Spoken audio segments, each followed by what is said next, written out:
تاریخ کے ہر واقعے میں اختلاف ہیں، چاہے دنیا کی کہیں کی تاریخ کیوں نہ ہو۔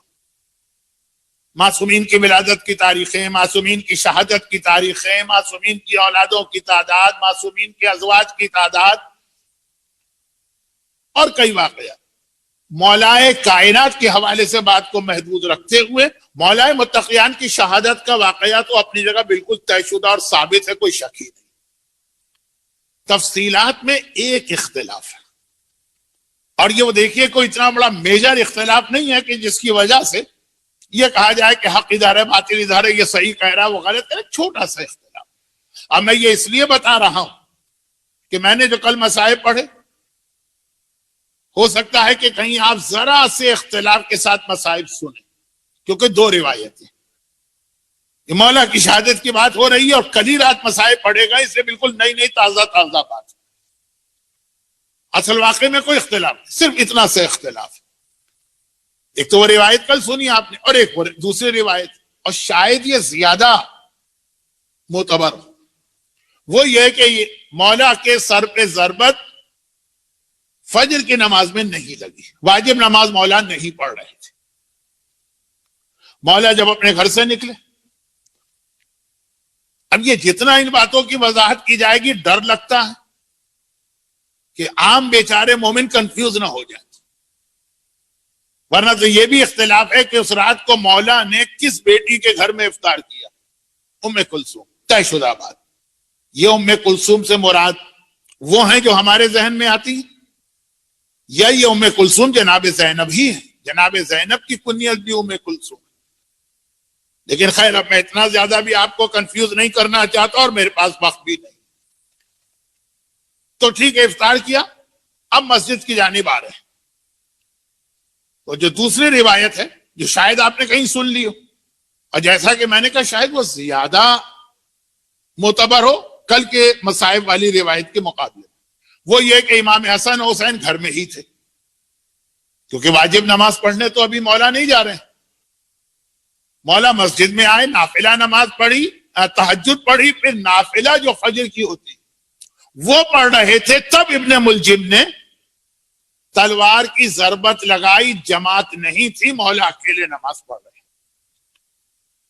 اور جیسے ہی وہ ضربت لگائی اور پھر وہ آثار پیدا ہوئے کہ زلزلہ آئے، آندھی آئی، تب حسنین دوڑے ہوئے مسجد میں آئے، اور مولا علی نے کہا بیٹا حسن، فجر کا وقت آ چکا ہے، پہلے نماز فجر پڑھاؤ پھر مجھے دیکھنا، اور اس کے بعد پھر واقعہ وہی ہے۔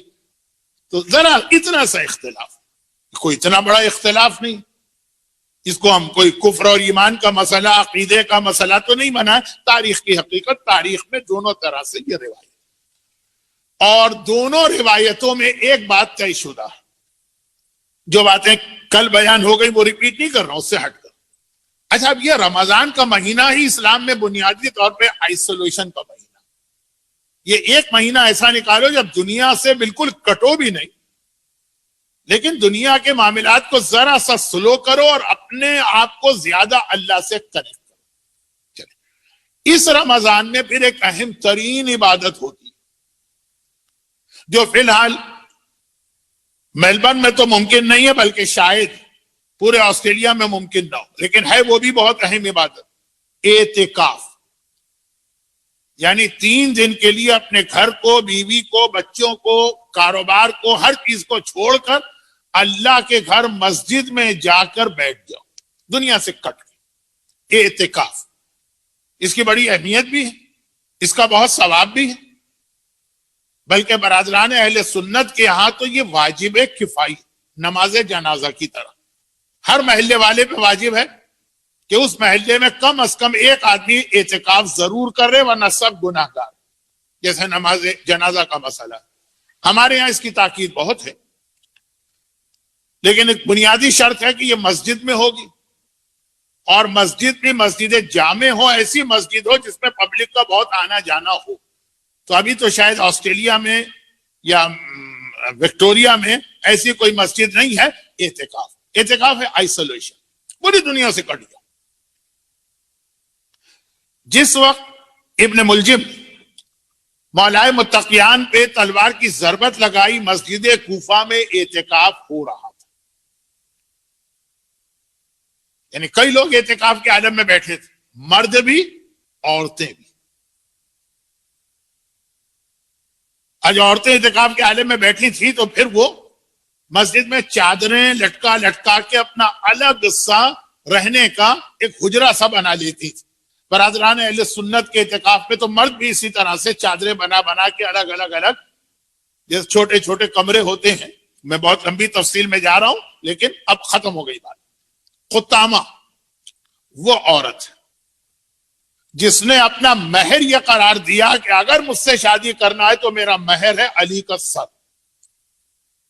ابن ملجم تو آیا ہی کوفے میں اس نیت سے تھا کہ علی کو شہید کرنا, اور جب اس کی ملاقات خطامہ سے ہوئی اور اس کے دل میں سے شادی کی خواہش پیدا ہو گئی اور اس نے شرط لگائی علی کا سر لاؤ اور میں تم سے شادی کرنے کو تیار ہوں, اور وہ اپنے ارادے میں مضبوط ہو گیا.